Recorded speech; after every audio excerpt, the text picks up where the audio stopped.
Welcome back to the Barrel Talk Podcast. Special episode today. First official interview on the channel with Trey Sampson. Trey was always going to be the first interview. We've seen him on the channel before in the past doing some football and basketball content. But if y'all didn't know, Trey really hoops for real. Does this shit for real. I try. Pro hooper. But kind of just a little bit of an interview, kind of talking about your journey and your experience coming up. So like we've grown up together. I've seen your experience with my own eyes. But for the people out there, the overseas life, kind of the G League, Summer League kind of life that you've lived, and just talking about your journey in your basketball career up to this point. We can kind of hop right into it and like start us out with how you've kind of gotten to this point and like your journey from high school, JUCO, and multiple stops overseas. For sure. First off, thanks for having me. It's always a good time coming and talking, breaking down on the barrel. My journey overall was very, very long, and there was a ton of stops. So, quick little synopsis. Born in Clinton, moved up to Davenport, Iowa, Quad Cities in middle school. Out of high school, played at Davenport West all 4 years. Cora was my teammate a good two years. Yeah. So, like you said, came up with me a little bit.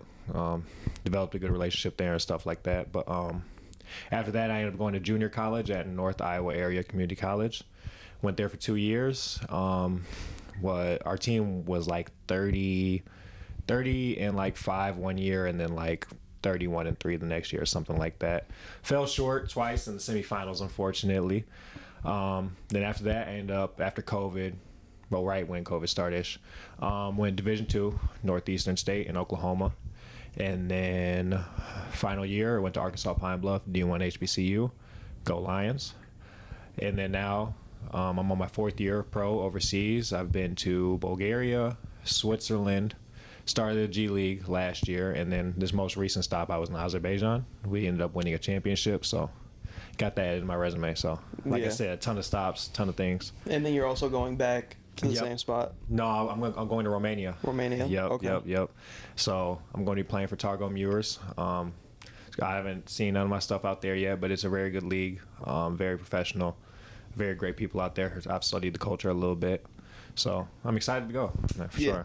For sure. I mean, kind of you are somebody who's taken the JUCO route and has somebody that, and myself, is also taking the JUCO route. Do you have more, I guess, of respect when you see other guys come from JUCO because you know how JUCO is? 1,000%. So when I came out my senior year, I was going to my junior college.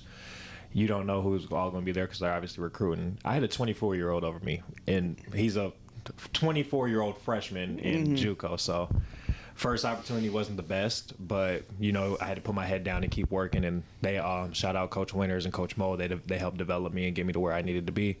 But when you first get there, man, first off, everybody in JUCO went to JUCO because they think they can go elsewhere, or they think they can go to a better school. So first off, not only are you playing against your teammates, you're playing against the other team, playing against your will, you want to be there, all that stuff. So it's hard when you don't see the door at the end of the tunnel, but that's why I respect it a ton, because you have to work a ton yourself. You have to work a ton just to get out of JUCO. So, and like Ellsworth is where I went, and Niagara, it's like hour 15. Yeah, same conference. Yeah, same conference. So like the JUCO lifestyle isn't for everybody. It's small very city. Typically, you'll look at where JUCO is located, and it's located somewhere for a reason. Man, like it's located somewhere for you to get right. Yeah. But it's also not for everybody, depending on what school you go to. And I've been to 2 different JUCOs, and Ellsworth compared to Iowa Western, two completely different JUCOs. For sure. So, especially just from a living standpoint. But you've also somebody that's been through the JUCO and now overseas, like you've lived in all kinds of places and had to adjust to all kinds of circumstances. Exactly. So like it's just different. But I do have more of like a respect of sure. knowing somebody that has really gotten out the mud, and now to see you where you are coming from a JUCO and like kind of being able to have touches like at the G League and kind of the NBA realm as well. But because obviously like coming out of high school, there's obviously if you go JUCO, there's people that were ranked higher than you, did more than you, or were just perceived better than you. So it also adds a chip to your shoulder. So whenever I see like a JUCO guy and stuff, I give them the benefit of the doubt off rip that they're going to be able to you get that mindset to kill and, go there. And it's all about making the 1% of the 1%, and then the 1% of the 1%, and then it keeps going. You're also, before we get into the overseas talk, you're also somebody who went viral for your team when you guys played Iowa State. Man. For running. Yeah. Having to do suicides. Yeah. At halftime of a game. For sure, my most embarrassing moment as an athlete. And I've scored when we were on the AAU team. I scored in the wrong basket.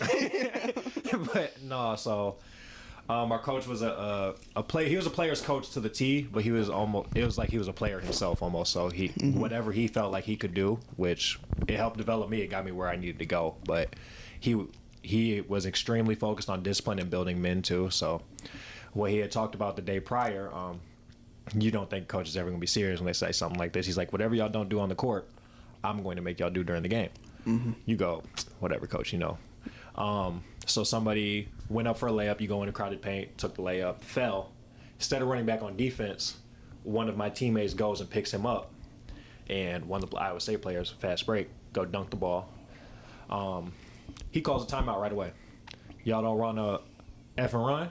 Y'all don't ever want to run back on defense? Y'all can run now. Have us lined up on the sidelines. We doing 2 down the backs is what he tried to get us to do. We got up the court and back down the court, and the ref cut all that out. He's like, what are y'all doing? I'm asking myself the same thing. I think Iowa State's like, they're number 18 in the country at the time. I'm from Iowa, obviously, so every ticket we had, the team, everybody gave me their stuff. I had 50 of my closest friends there, family.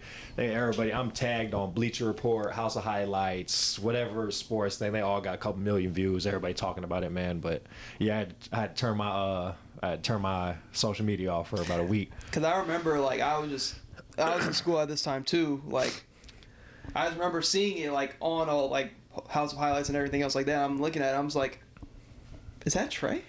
Like, and I'm sitting here. I'm like, oh my God, they are playing Iowa State. I was like, don't tell me that's Trey. Maybe it's somebody else. Got to be somebody else. And then it was you. And then I remember we all in our group chats and everything else. But that was just, had to bring that up. That was just kind of an interesting moment for anybody that like college hoops are like for real. Like it can be some of your best and most embarrassing moments for sure. Yeah. But getting on to overseas, multiple years overseas, most people don't really have the biggest idea of what overseas actually is compared to just hearing about it. For sure. So like the living situation, walk me through like your different stops and how you've had to adjust. So it's obviously your rookie year isn't going to be as glamorous because especially me coming from a small Division I, I averaged like 9 points, 10 points in college. At the D1 level, so you go where they want you. So I ended up going to a lower team in Bulgaria, which is a respected league in Europe, and they taught me a lot. But first, living situation, you get 2 meals a day. Usually, you don't really know what the food they're going to give you is. You can try to like talk to them, but sometimes they're like, "We got 2 meals in your contract. These are your 2 meals." It was a 20-minute walk. A 1.5 mile walk to and from practice every day, so I was getting 3 miles on top, bare minimum just for the one practice. So if we had 2 a day or whatever, it's not as glamorous as a lot of people make it seem off rip, but it's also you're getting paid to play basketball, so you can't really complain. So it builds you. So and also going back to junior college, I think that helped me a lot because it's the same situation. You're going somewhere with. You don't see the door at the end of the tunnel, but you got to put your head down and work. So I ended up playing for Yambol in Bulgaria. I had a really good year. Then I ended up going to Switzerland after that. But off rip, for sure, it's not as glamorous as everybody may make it seem. But at the same time, you get to learn the culture. They're paying you to travel, so you don't have to pay none of your bills, none of that. So you're there just to hoop and show who you are. So it really is like JUCO in a way. It's a very comparable thing to JUCO. You're just getting paid to do it. And I know I've had multiple people in my family play overseas, and it's really, you get that call, you're on a plane, you're gone within the same like mostly 3 days, and you're there. And it's kind of like an interesting situation. Like I know there's a lot of people doing, even that some of the people that we've just known from the QC is like they'll do day in the lives of like overseas. I know Will Carries does it a lot. Boy. It's so interesting because it's like you said, not as glamorous as people make it seem. Like it's kind of like you get off that plane and you're automatically thrown into practice pretty much from what I've seen. Yeah, no, when I was in Switzerland, we got off the plane probably like 2:00. We drive from where we land at. Probably Geneva in Switzerland. Then you drive from Geneva. I forgot how you say it. I apologize to my Swiss people. You drive to the game. Drive to your apartment, of course, and then we ended up going practice at like 6:00. So do a quick stretch, and then this is your first impression in front of coaches. Off a long flight. I think that was like 12 hours. Yeah. Not counting layovers and stuff like that. So you go right into it. This is your first impression with the coaches. You got to be a great teammate off rip, which I've never had an issue with. But, like, obviously it could be weighing on you mentally from the travel and all that, too. So comes with it, though. But, yeah. Walk me through how it is playing, because I've heard this from just also multiple sports, but the fan bases overseas can be different, and I feel like I've heard it can be electric, especially watching your team this past year also win a championship. Like, walk me through like how it is different fan base wise playing overseas compared to here. I feel like the biggest difference is, I'm not going to say American fans aren't passionate, but I think their fans are overly passionate. Like, you'll go to games and there's flares in an open gym. Flares, they're screaming, they got the bells, the whistles and stuff like that. Believe it or not, my first year in Bulgaria, one of the refs made a bad call, and obviously my opinion, the home team's opinion. One of our fans throw a glass bottle on the court, snaps, whatever, breaks, and then we had to take like a little 15-minute delay. We still ended up winning the game, thankfully, but like that type of camaraderie from the fan base and stuff like that is huge, and they're very passionate. You'll get a ton of people hitting you up on your DMs and stuff like that. I had actually had a fan draw a picture of me. It was like a 12-year-old in Bulgaria. She drew a very detailed picture of me. So the difference is huge, but at the same time, it's more of like it's a community almost, because you're their team in a way, and like when you're like I was walking 20 minutes to and from, you see those people that are going to be at your game. So, and it's just like a smaller kind of tight knit. It's not like you're playing for the Bulls and you live in Chicago or something like that. That's a whole different vibe, but like it's kind of a smaller community. It's also like, I feel like I'm seeing more similarities to a community college and overseas than anything, because it's such a more small knit kind of thing, and it's very in its own. But like the fan bases I've heard are very different in a way. They're more. So I never played in this league, but in EuroLeague they have this team called Partizan. They play for Serbia. If you Google, Instagram, whatever, they're rocking the entire time. They're up on their feet, whatever. I think a big thing what they do with crowds there, even in like the EuroLeague, they have a flat price. Like they'll have like $20 tickets. You just pay for in advance, and I think it lets every type of fan get into the game. Versus, I feel like sometimes in the NBA you get priced out, and it's a lot of people that aren't as passionate, or maybe are there for the look of being at an NBA game rather than die hard to the team. Right. So I think that's also a big factor in it.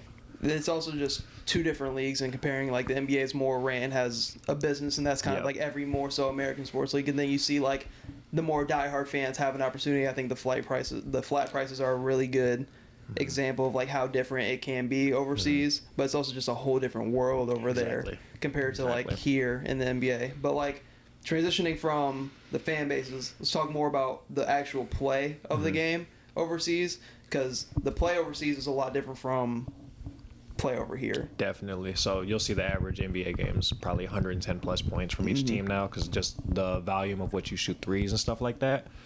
Overseas, they do a lot more like technical. They want the specific plays. The help side is always going to be there if you're a good league overseas. In the NBA, the space is so wide.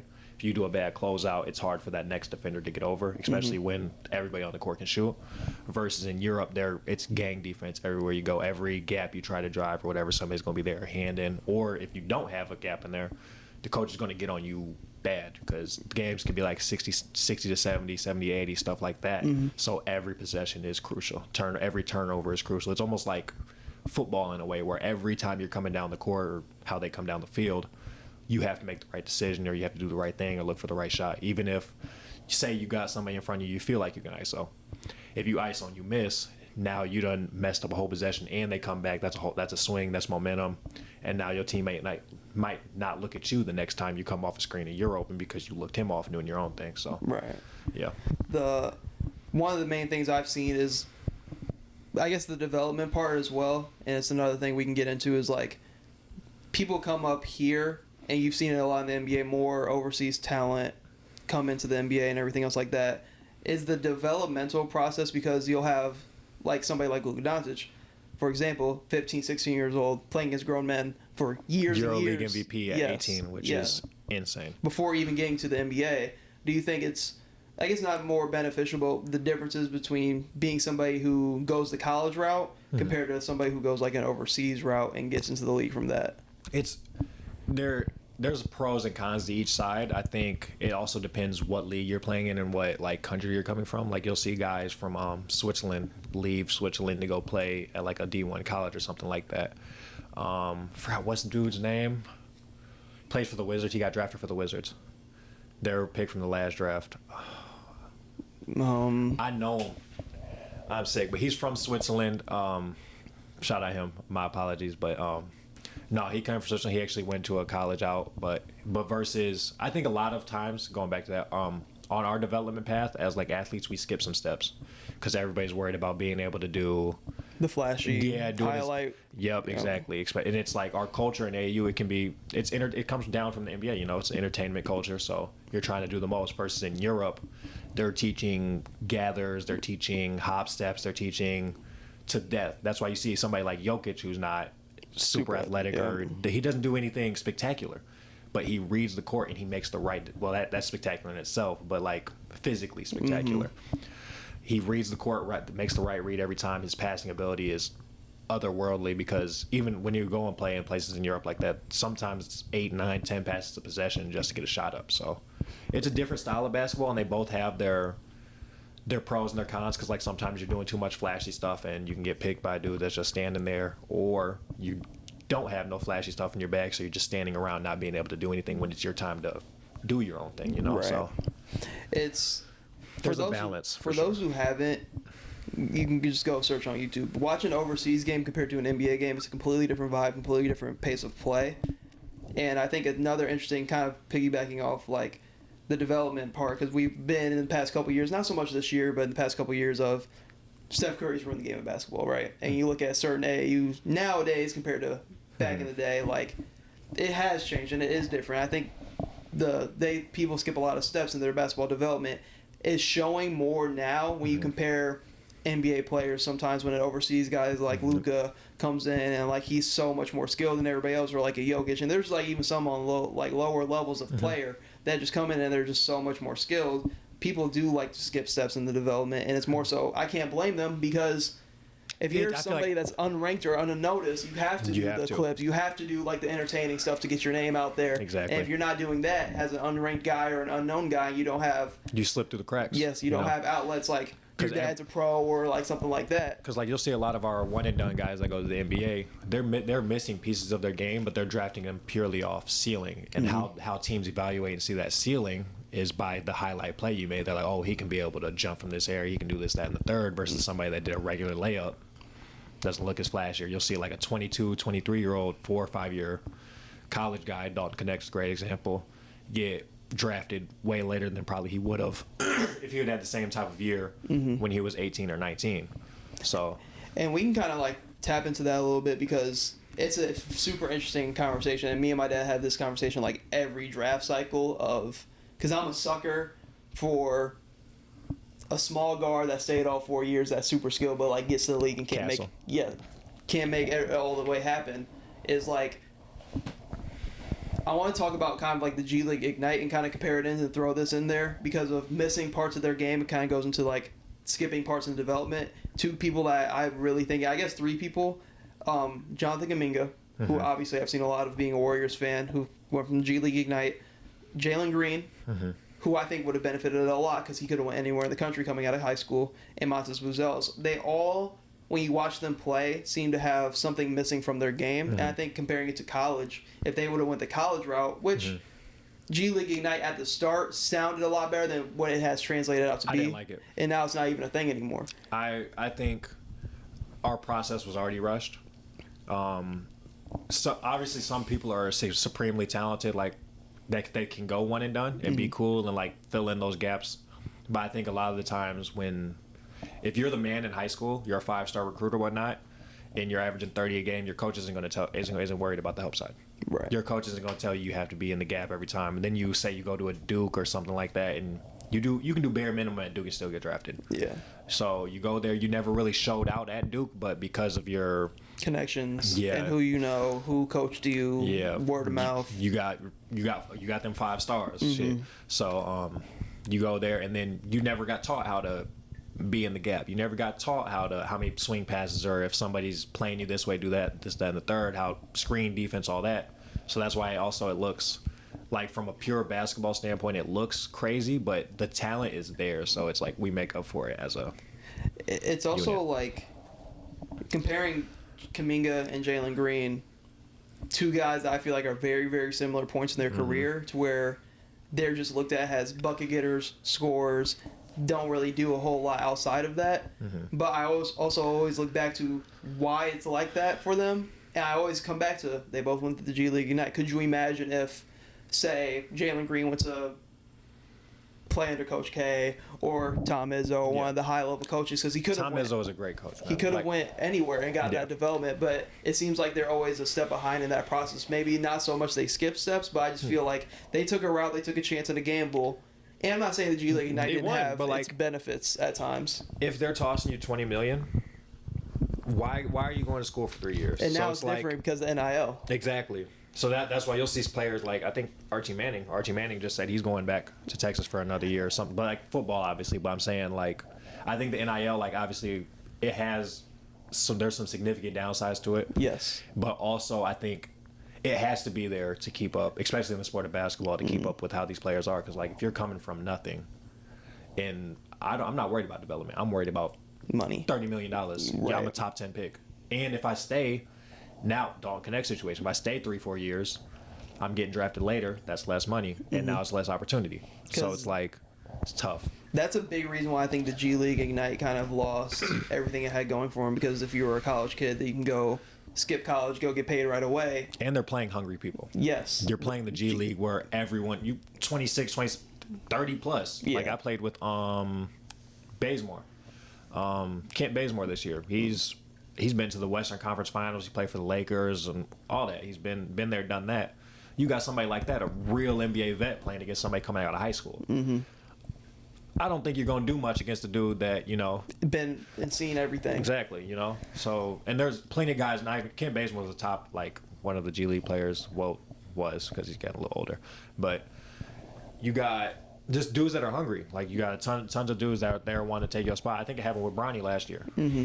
When he got into that summer league. But Bronny's very talented, but like that type of situation, it's almost like you're setting somebody up to fail. Yeah. But thankfully, Amen and Azor made it through. Because they were OTE guys. Yep. So they are examples of, I think, their athleticism has filled in those gaps and given them a bigger ceiling. But like that's why the G League Ignite isn't a thing anymore, because NIL became a thing, and it's like, why there's no point, because I can make more money in staying in college. And it's a rush development cycle. Yeah. Like the NBA, they're good at developing, but not developing you, I would say, from scratch, because they're expecting you to have some baseline level. I know that's what the G League Ignite was for, but at the same time, you're not going to be able to develop somebody as nice as like a Coach K or a Tom Izzo, because they've been developing guys for 30, 40 years. Right. And looking at like college itself, NIL, like you said, a bunch of advantages, a lot of disadvantages. I think it helps players specifically in their development because they're not in a rush situation to get to the league to make that money, so where they can stay now. But I do think the prestige of college sports has lost a little bit because of NIL, because it's more of like a free agency period. Yeah. Of you can go to 4 different. I think Coach Calipari said it the best. NIL's fine. Everybody's for NIL. Everybody wants to get paid. But I think he said that you shouldn't be able to transfer 4 times to chase the bag and go to 4 different schools in 4 different years. Yeah, because everybody's they're whispering you sweet nothings.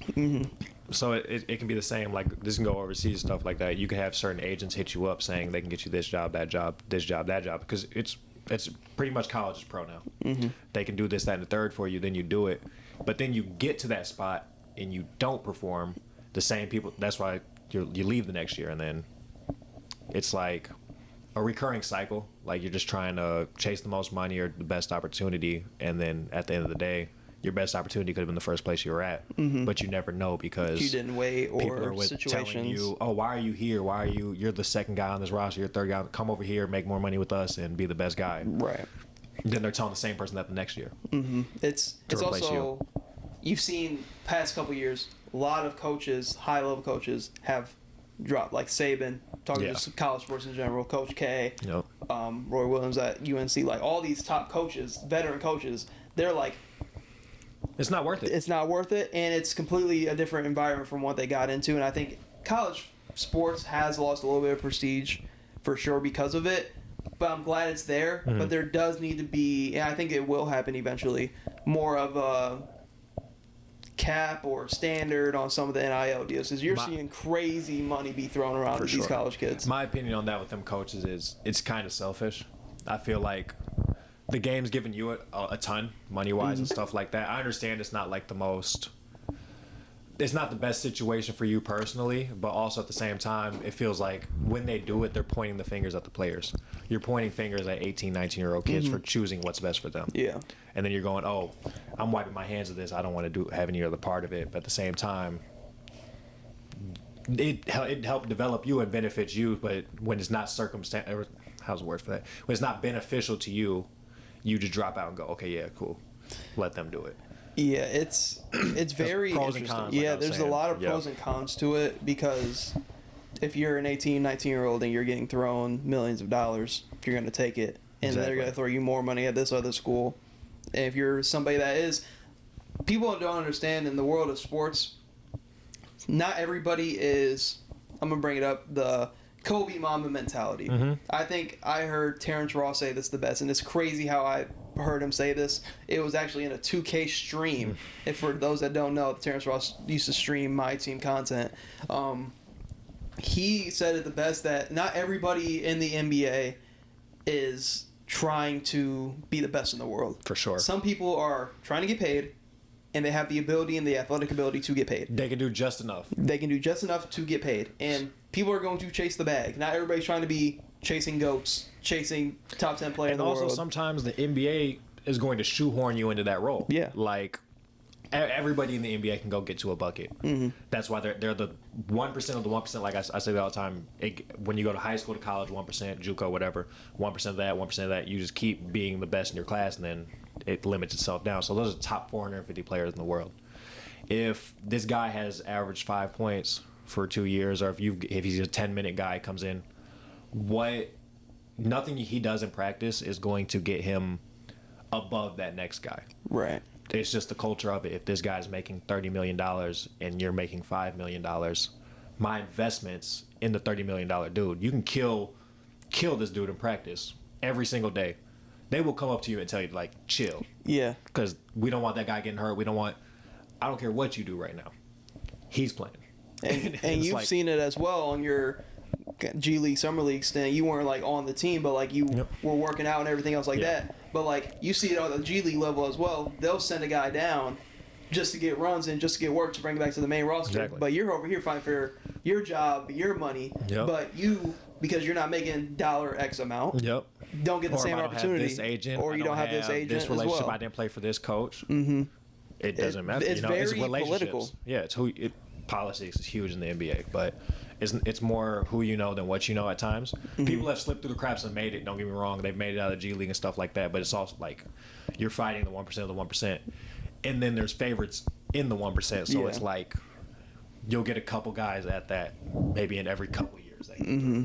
Because it will be a situation like if this guy's on a 2-way contract or Exhibit 10 is what they call it.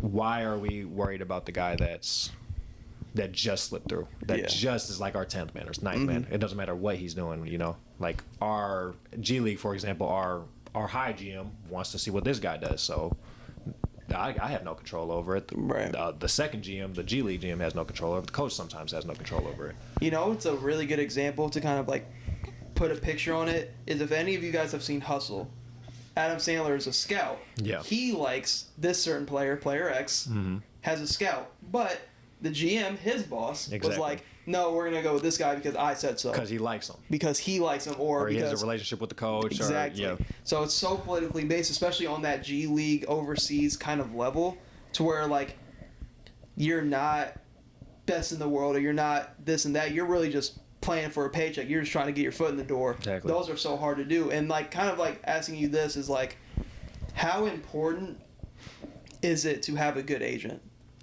Extremely. Okay. Extremely important. At least for sure in the NBA is extremely important because some people are getting jobs just off who they know, like we said prior. Overseas, it's good too because you don't want a guy that's going to send you a place that he doesn't know the organization. He doesn't know if they're going to pay you on time. He doesn't know the coaches. He doesn't know. You can get somewhere, and if this coach had a different type of view of you than you even play as. Mm-hmm. So when you don't play up to that, he sits you on the bench, and then the agent that you signed with for 1 year is like, oh, this guy averaged 6 points this year. Not my case, but I've seen it happen to people I've been around. He averaged 6 points. I'm not going to have him be my player anymore. I'm going to go pick up the next guy from college. Right. And now that agent just left you out to dry, and now you're trying to scrap and find. That's how people lose jobs overseas, you know? It's just sports world in general is becoming more word of mouth than somebody actually seeing you in person because if you're getting good recommendations from either an agent, former coach, that goes farther than you hooping or whatever. They're seeing it. For example, I have good relationships with Coach Girdrich, in Vegas. So I was able to I wasn't even in the summer league, but I was able to go work out with like the Mavericks staff and all that stuff like that. We were working out with Live Lee and players like that just off word of mouth. Like he's like, I was going in working out with him at like 5:30 in the morning in Vegas during summer league. So it actually got me. I was sitting behind the bench during their summer league and stuff like that. But going back to like it's who you know and like what situations they can put you in. So I was able to work out with a ton of people. I met the Morris twins. I met Because I remember that week you were in Vegas. You weren't playing, but I remember you were working out, and you would always text our group chats with like who you saw just I'm just walking sending around. random pictures of people, man. Like Mario Chalmers just walking around. Like you said, I just saw Sean Livingston and Andre Iguodala just walking around. Yeah, and then Summer League's dope, man. I love that. Didn't you see Rich Paul and like Adele there? Yep. Like watching Bronny play, like it's a crazy. I've heard Angel Reese when they went and she said that stuff about Bronny or what, Angel Reese and Jaylen Brown were there. I was at that game. God, I've heard crazy. You can just be walking on the strip, and during summer league week, it's just crazy. Yeah, especially if you're there those first like 3 days. My dad's got pictures with Damari Carroll, Ron Holland, just because like when I went over to do my workouts for those teams and during summer league, he was there too. So he met Ron Holland, who was like the 5th pick last year and stuff like that. Just walking around. I met Kobe White. It's just a ton of people that's like you wouldn't even know. God, it's a great environment. Like if you're a basketball head and you don't. It's not even like you're spending a ton of money to do it either. If you just purely like basketball, summer league is a great place to go. You're just going to see a ton of people, right, and a ton of stuff to do. Kind of getting into like who you've seen. We've been on the same team against a couple players, but who is the best player that you've played against or anything like that? A couple honorable mentions beforehand. My boy Will Carrius, he killed us in high school a little bit.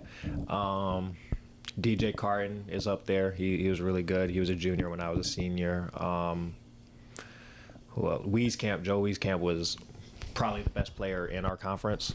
Not even probably. He was the best player in our conference when we played. I mean, every time I try to go to state in high school, I play 2 NBA guys. Exactly. Wieskamp and DJ Carton back-to-back years. So. Yeah, crazy. But the best overall was, getting back to it, Tyler Hero. For sure. I played him when he was committed to Indiana. I think I was maybe a junior. His name wasn't as big. He's probably like a 3 or 4 star. I think he ended up getting his 5th star. If maybe he was still a 4 star, but he ended up getting his offer to Kentucky when he decommitted from that summer when he played us. I think he had 40 points off straight pull-up middies and catch and shoots. Like the strap was ridiculous. Pause. Kicks it out. He pump it, man. But pure talent wise, just getting to his bucket every time. It's like you see it for the first time, and how they can get to it, and it's just a different ball game. So then you got a ton of work to do. Coming from like the QC, there's been a lot of hoopers that have come out just Iowa in general, more so because like me and you in high school, we both played against AJ Green. Like who's playing for the Bucks now? He's another one. I work out with him. Strap, real shooter. The level of talent that I feel like has come around our area is a lot. And it's just not noticed either. It's not really that noticed. Yeah, it's crazy. Because you've also played against somebody not from our area, Jeremy Shohan. Oh, Sohan. Jeremy Sohan. But yeah, I played him when we went and played Baylor. He's a freak athlete, man. Because when you were at that D1, you guys had a tough. You guys played State, Baylor. You guys were playing some Iowa tough State, comp. Texas, Baylor, Creighton. That's what actually got me pro. My game against Creighton, I think it was the first game of the season, opening night. I had like 29-10, and I had Aiden hitting me up after that. So I was, yeah. But Creighton, Texas, Baylor. We went over the West UCSB, but we played a ton of big teams. As a smaller team, they're literally paying you to come play them to boost their record. But we almost shocked Creighton. We were up like 15.5, and then Alex O'Connell gave us 20.5. God dang. But it comes with it, but for sure. But the Tyler Hero one is, especially in high school, because he was a Wisconsin guy. Yep. So like he was more like, if we're in high school, I guess in like Iowa, Wisconsin area, like you were going to kind of the same tournaments throughout the summer. If you were like a bigger high school. And, like, you would see, like, AJ Greens, Tyler Heroes before they were, like, on the brink. And, like, we're playing in our conference, Wees Camp twice a year, DJ Carton twice a year. It was also just very interesting to play against those guys and then to just see them and where you are now, from my perspective, it's just, like, the QC was loaded. Like, and there's even, like, people before us that have went far, like, before our time in, like, high school and everything else in college. But, like, looking at, like, your game in this summer, going into another year overseas, you actually leave in a couple days. Yep. What, going into the summer, was things that you wanted to work on, and what have you worked on leaving now? I always try to put on weight every summer, but it's like being a certain height, you also don't want to do too much in the summer. You don't want to put on too much weight because you can alter your game or how you move or put too much weight on your joints. So you always have to be careful with that. So I always try to put on a couple pounds every year. I think I got like 6 or 7, thankfully. Also, I worked on my shooting. This season I didn't shoot my best, but also it was like a shorter year for me. But so yeah, pure shooting. I got in with my guy Anthony Kyle, my best trainer in the QC in my opinion, skills trainer. Got in with him. You always want to do ball handle work, keep it tight. Pause again. Jesus Christ. Yeah, working on shooting and building muscle and stuff like that too. And then at the same time, I did a lot of recovery because it was a longer year for me, and I had actually a decent break in between when I started out the year in the G League, and then I ended up going to Azure. So doing a lot of recovery, working. I always work on ankles, joints, and stuff like that because being our height, well, my height, you can mess things up just by a wrong step or a wrong takeoff. So working a lot of stuff like that, keep my base solid. So. And then, like, the whole training part, like, for you, being your height, because in the NBA, 6'7" is like a wing. Yeah. So I also, because, like, in going back to high school, coach didn't want me shooting threes. Like, you were on my team. Coach didn't want me dribbling, bringing it up the court. When the game started transitioning more and more, being 6'7", 6'8", they want you to be able to dribble and shoot like that. So, thankfully, I was hard-headed in high school and still shot, still did what I could do, but yeah. Because there's a lot of people that we've come up with that, like, either get the height too early and then they get put into a box, like in high school or college, where you're big but you're only like 6'2" or 6'3". Yep. You're an athlete but you're only 6'2", 6'3". Now, when you go to the college level, you're a guard. Yeah, you're developing the wrong things. Yes, you're developing the wrong things early on and kind of like skipping parts of your development because there's a lot of situations in college, NBA, and high school. It's like NBA is more free-flowing compared to college. You're playing... It's regimented. You're playing in a coach's system. You're going to be you need to do this, this, and this. We don't want you doing that. We already have somebody for that. You need to be doing these 3 things really well to get on the court. We don't need you doing... possibly the 2 best things that you worked on your entire life because they already have somebody for that. Yes, we already have. There could be people that do it better, or they already have a guy there that they want to do it. We have a junior, junior or senior that's already doing everything that you've done up to this point. Exactly. But you were playing it big in high school, and you don't have those guard skills. Like they had me. Coach loved the little like triangle offense where I'm just catching at the elbow and throwing it down to our other big. I didn't do anything. Well, I ended up starting doing stuff on the perimeter myself, but if it was up to him, it would be only elbow inside. So like maybe that was beneficial then, but then when you get to the pro or you get to college, you've never had the experience to like shoot it, or you never had the experience to like drive from a perimeter or stuff like that. So it's tough. It's the job of the high school coaches too. It's a balancing act. You gotta let kids develop their own game, but at the same time, you want to win games in high school because how are you going to get recognized if you're not winning? So it's tough for sure. The players, if you're any kind of real player, like you get to the league, college and high school are and the coaches are the stars. Yeah. In the NBA, the players are the stars. Yeah. They'll can a coach quick as can be. Yeah. But in college, the coaches are the stars. So you're playing in that system to get to the league, and it's more so. I'm realizing it now. If you're just a player coming up in the basketball world, find you a role. Mm-hmm. The best thing universally, if you can shoot the ball, you can realistically always have a reason to be on the court. Mm-hmm. You can see it in the league now. There's not a lot of guys that can come into the league, tween hezzy pull whenever they feel like it. They don't let you. So I learned this a lot in the G League. They don't like. Well, you already know they don't like shooting mid ranges, but we actually somewhat banned them. Like if in the real NBA, the only guys that are going to be able to shoot the mid ranges are the main guys because late shot clock or whatever, they're going to be able to just take whatever shot they want, and they're getting paid $200, $300 million. Mm-hmm. You ain't going to tell them what to do. So like Anthony Edwards, SGA. Brunson, they feast in the middle, but you'll see anybody on the outside that's on that perimeter. They're cutting, they're dunking, they're driving to kick, or they're shooting a three. Mm-hmm. And if you go pump fake, one dribble pull up with 14 seconds on the clock, even if you make it, they're like, that's a terrible shot. So obviously, I had some game to be able to catch at the elbow and sidestep, be able to shoot middies and stuff like that. They'll just tell you no. Yeah. So like, it's. The amount of money you can make right now in the league as a 3-and-D guy is insane. And I always think about somebody like Cam Johnson, who has just always been in the same kind of role when he was in Phoenix. Now he's with Denver. He was with Brooklyn. Mm-hmm. He was able to expand DeMar his game. Carroll, Jay Crowder, MPJ, that type of role. If you're 6'6" to like 6'10" wing / forward, shoot at about 35%.